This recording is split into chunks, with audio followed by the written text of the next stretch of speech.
I am Linda Deir, and happy 4th of July, whatever that means to you guys, okay? I think a lot of you are still kind of laying low, just staying out of harm's way, and that's a good idea, all right? Okay, so 2 Saturdays ago, I read to you from chapter 10 of my true life story, Guided. Her spirit guide angels were her best friends and life coaches. I read about my new career surprises everybody. Following my guidance to find my own way led me to become an architectural home designer, home builder, land developer, and managing our framing business by my early 20s. I didn't plan it, it showed itself, and I moved that way. I had no formal education for any of this, and I didn't know what to expect. This was the same way I always did things from my childhood. Listened for the guidance, kept it to myself, and moved that way without hesitation.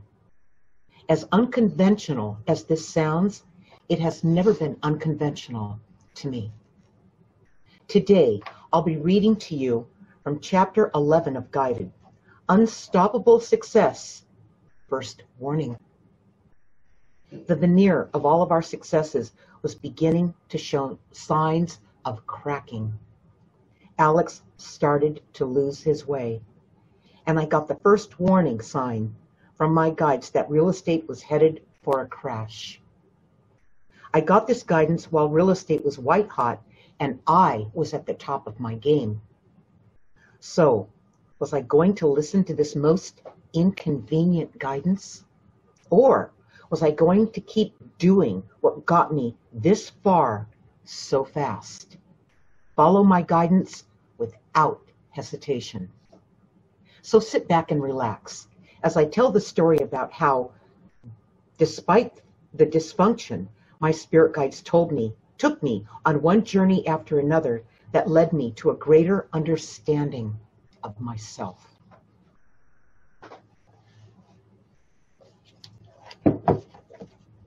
Guided has 28 chapters in it. We're on chapter 11 today. And you can get Guided on Amazon in paperback, Kindle, and audiobook. And I read the audiobook myself. Okay.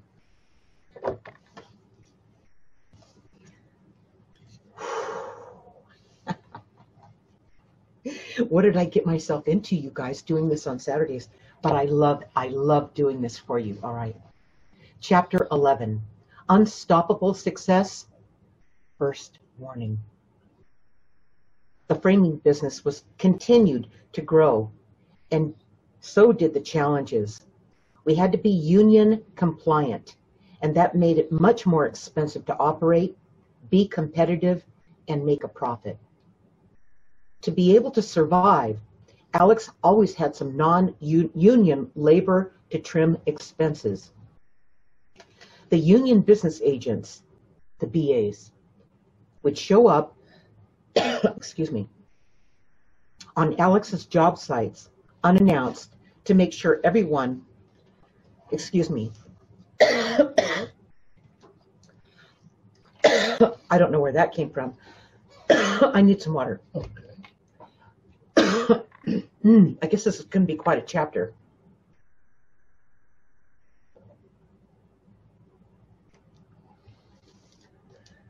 I've been getting those little frogs, you know.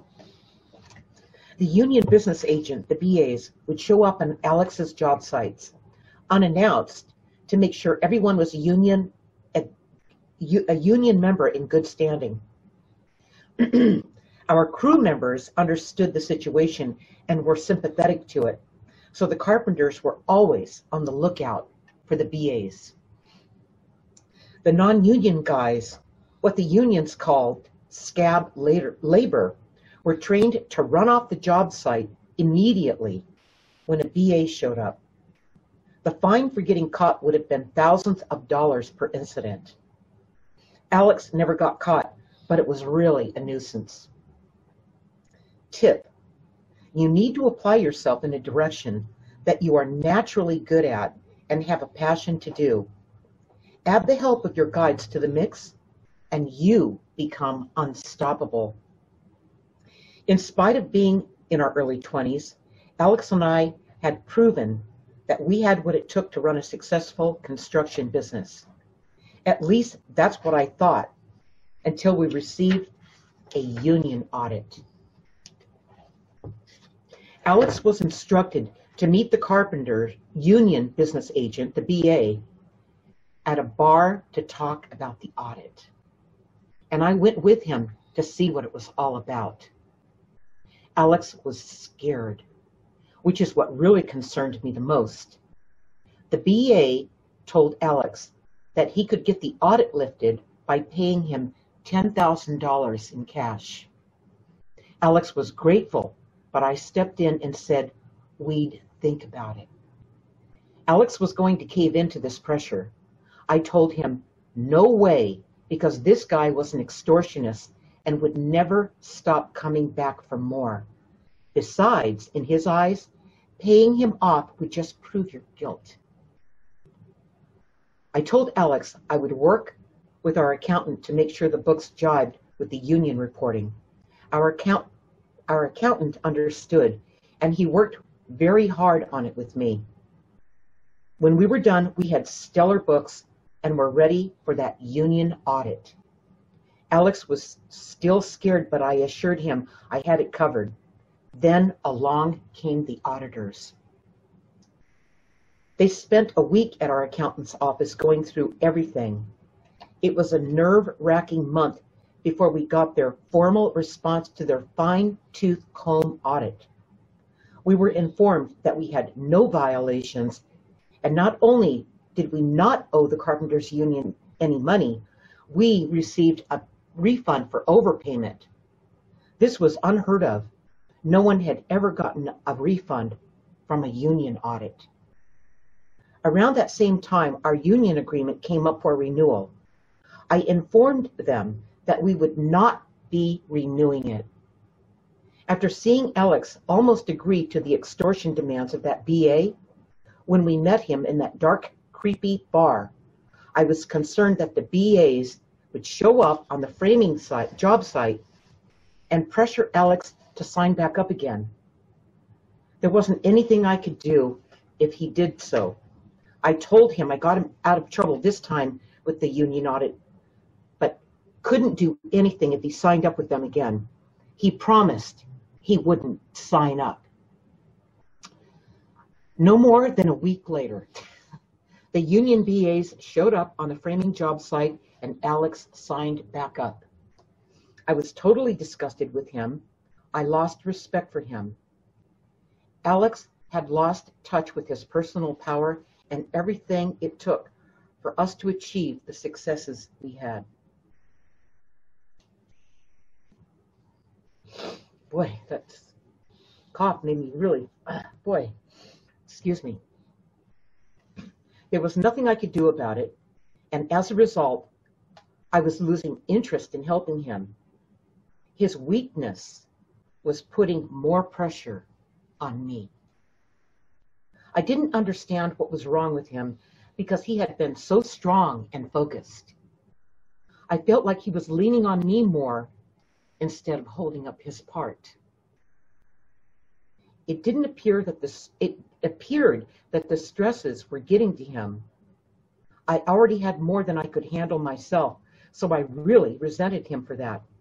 Even so, I wasn't going to let him derail my ambitions to continue to design and build my homes. In one of our conversations about our businesses, Alex told me that he was envious of my energy. He said he couldn't understand why I had so much energy, and he didn't. He felt like he was struggling just to keep up. Alex wasn't the only one telling me this. Everyone I worked with in the business either called me a speed freak or a slave driver. They actually accused me of being on cocaine, which is something I would never use. Everyone had a hard time keeping up with me and would tell me my expectations were too high. But that's what made them respect and believe in me. Everything I promised, I delivered, and they knew they could always count on me.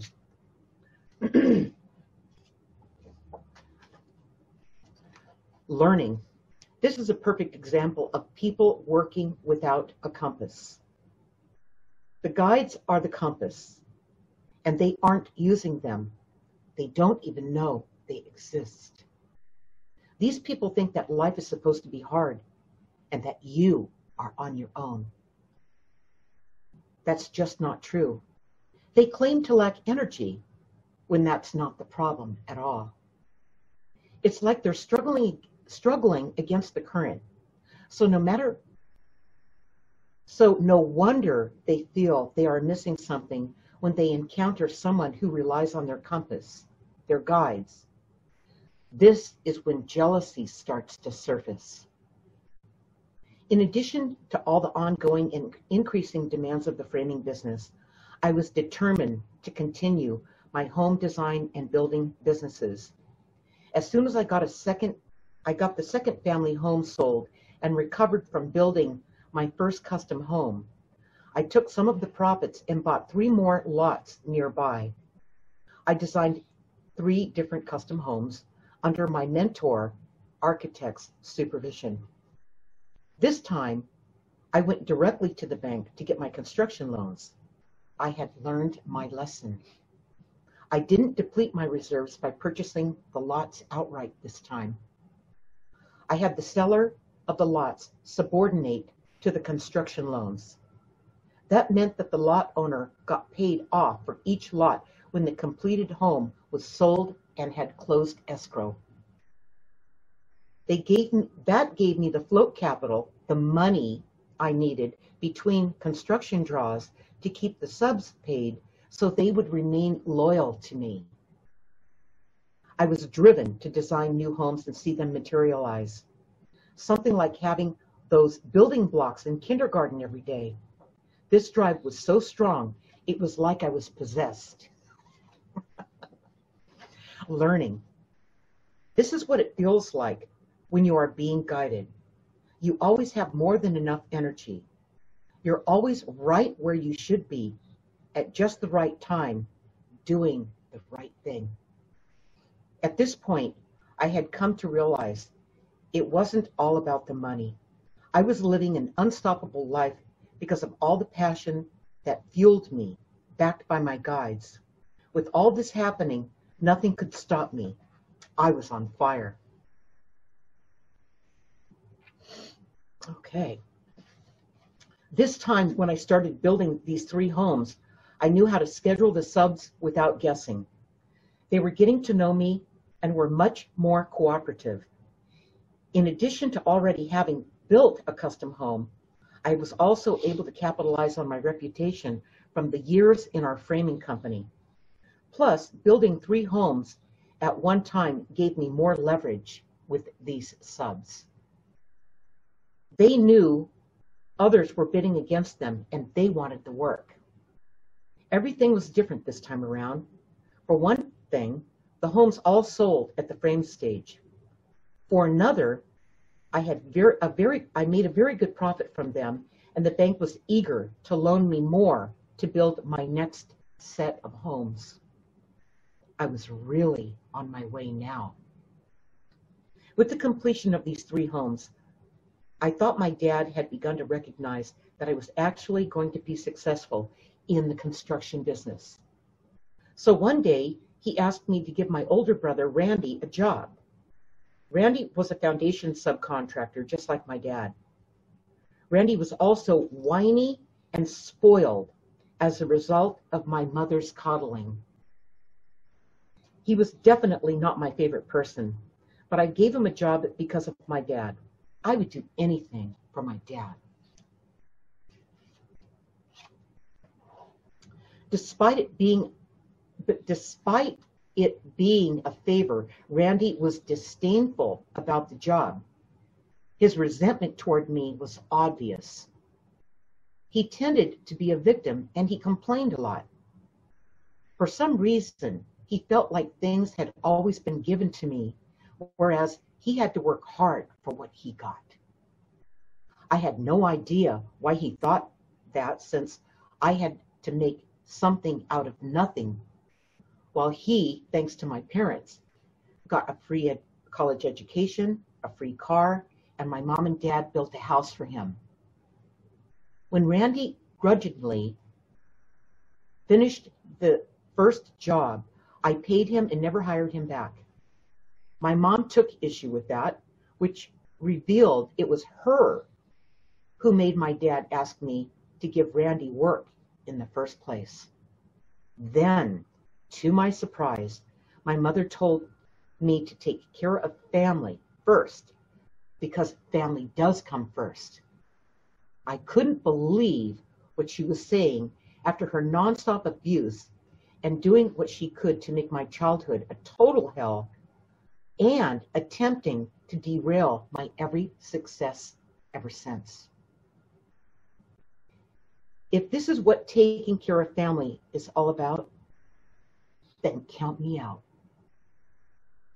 Since I would not hire Randy again, Mom was once again angry with me and built more resentment against me.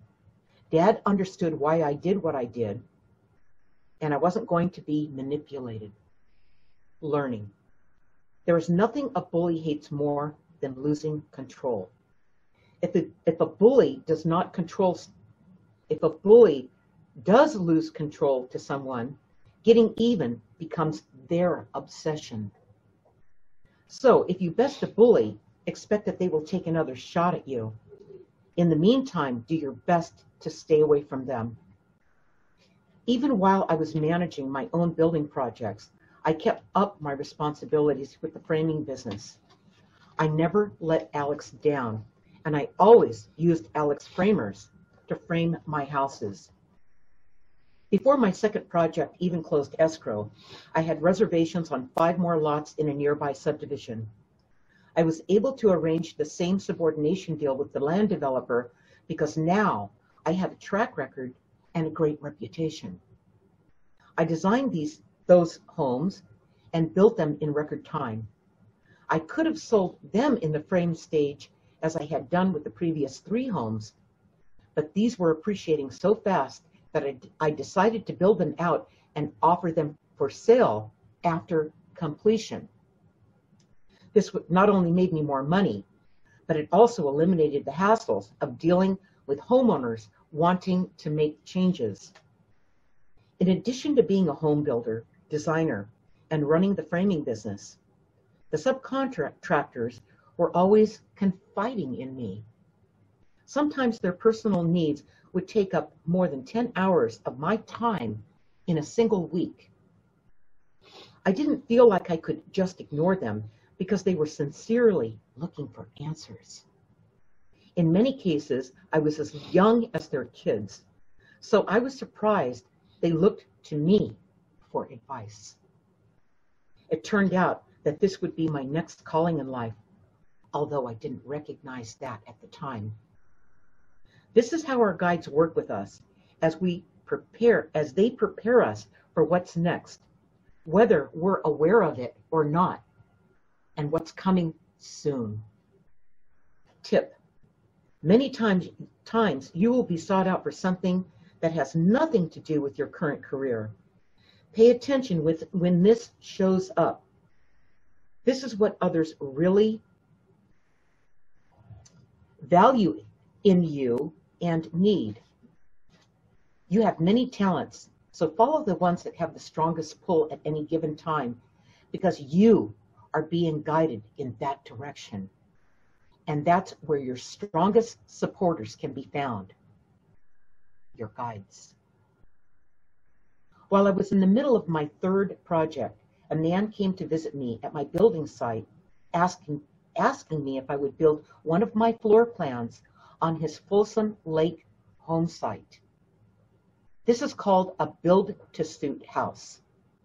I was warned by many in the business to never build to suit. I was told it would be a losing proposition because you could never make the homeowner happy no matter what you did. I was aware of build-a-suit, and hearing this advice made me curious. I met with the man on his lot. The terrain was very steep, and fronted Folsom Lake. What a view! He told me he was going to import dirt and create a level building pad to build the house on. I told him that it would take a lot of material and compaction would be a problem, no matter what he used or how well it was compacted. It was going to take too much material, and that drilling pylons deep into the natural soil was the only way to go, which would be very expensive. He tried to assure me that it would be a stable building pad. I told him I would only build his house if he signed off on a hold harmless agreement releasing me from a building pad failure, so he agreed. I built the house for him, and the experience turned out to be exactly as I was told it would. Problem after problem with this guy. The guy tried to avoid releasing my final draw by nitpicking me about everything. He laughed at me like I was an easy target. Then, no surprise to me, about a year later, the house started to have settling problems. The doors wouldn't close. The drywall and stucco were cracking, as were the driveways, patios, and walkways. The owner called me and told me about the situation, which he called structural failures. I told him these were all signs of an unstable building pad showing early signs of failure. I told him I would have an engineer evaluate the situation. Indeed, the building pad was settling, and soon after that, severe erosion set in. Nothing could save his house. For safety reasons, his house was condemned by the county, and the owner was ordered to vacate. Thankfully, I was clearly not liable. What an experience that was. To me, it was more about the challenge, because doing the same thing over and over again was like torture to me. I wasn't afraid of anything, but I sure was glad to have some of those challenges behind me. Learning. Just because someone tells you not to do something doesn't mean you shouldn't do it. Even if what they say proves true, it's not useful to you until you have your own experience. Throughout the time I was working on the homes I was building, I was also working at being a mother. I had always loved ice skating, but with work and all, I didn't have time to pursue it. Eventually, I bit the bullet, though. I took Cindy to the ice arena. The rental skates were awful, but it was our first time and just starting. Cindy really fought it. She pitched a fit, throwing herself down on the ice, kicking and crying and insisting she couldn't do it. I just let her work through it while skating by her. She had so much frustration and anger. I thought skating would be a way for her to channel that energy into a beautiful, self-confident skater. It wasn't looking like my idea would work. And then I got an idea. I took Cindy to the ice arena's retail shop where they sold beautiful skating outfits and skates. Cindy loved the figure skating outfits, and suddenly ice skating looked like it might be fun. She got her first little ice skating dress, stockings, leg warmers, and gloves.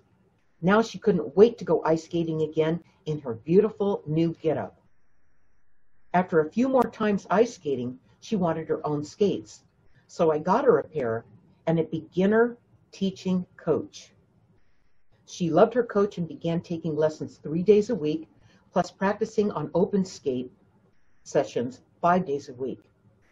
She was really doing well and becoming a beautiful figure skater. I was also hoping that would help her work through her anger. Hope springs eternal, they say. My home building business prospered, I found I had a new situation to deal with: taxes. I faced a big tax bite because of the windfall profits from building and selling so many homes. To shelter some of the profits, I built 2 custom duplexes to hold and rent. I also bought 7.5 acres of raw land that I developed into 30 single-family home lots. These were my first production homes. I anticipated the ratio between the cost of the lot to the house was going to be a lot smaller than what I had been used to. I built 3 model homes in a record-breaking 21 calendar days. That included building, full landscaping, interior furnishings. Some people in the neighboring subdivision were astounded. They left home for a vacation with empty lots around them and returned home to find completed houses. Every project I did was unique and completely different than the one before. Each was a new experience, which is what made it so much fun for me. But I was beginning to get tired, and I started to feel like a machine. The times had been on my side because I entered the business during an upswing. But then I got the first warning from my guides that there was going to be a real estate crash. They also told me my marriage was going to end and that Cindy was going to take it personally. I got that message in 1976, but I didn't know when the crash was going to show up. I did know it was coming and that it would change everything. Tip: when you're guided, the timing of things is no respecter of your convenience. The timing is the timing. Your job is to be open to the truth when it reveals itself and act without hesitation. One day when I was driving between job sites, an interesting thing happened. I went out of body, and from high above, I watched myself driving in the traffic like one of the many rats in a rat race, doing the same thing, going to the same places day after day. I sensed that what seemed so important and larger than life was really small, and everyone was mindlessly chasing the same thing. I was beginning to detach from what had gotten me so far, so fast. I kept moving on my projects, and while I was developing the acreage, I was building the production homes, and I was building 3 large custom executive showcase homes that I designed. I was building one of them for us to live in. Building these homes received a lot of media attention. My home designs were unlike anyone was building at that time. They were ahead of their time, yet timeless.